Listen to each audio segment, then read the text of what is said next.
অনেকেই মনে করেন কোনো প্রোডাক্ট ফেক নাকি অথেন্টিক সেটা বোঝা দুধ ভাতের মতো সহজ। ব্যাপারটা আসলে এরকম না। একটা প্রোডাক্ট অথেন্টিক নাকি ফেক সেটা বোঝার জন্য প্রোডাক্টের ব্যাপারে অন্তত অনেক বেশি অভিজ্ঞতার প্রয়োজন হয়। শুরু থেকে একটা ব্র্যান্ড কি ধরনের প্রোডাক্ট বানায়, কোন প্যাটার্নের লেভেল তৈরি করে এবং কি কি আপডেট আনে মেজর রেগুলার, এই ব্যাপারগুলোও জানা প্রয়োজন।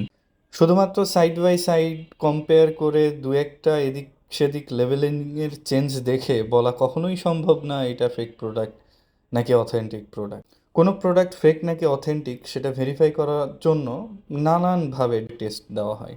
সাধারণত একটা ইউজারের পক্ষে কখনোই সম্ভব না এভাবে টেস্ট দেওয়া। এই প্রোডাক্টের ক্ষেত্রেই চিন্তা করুন, একটা প্রোডাক্ট কিভাবে ঢেলে আমরা ফেললাম।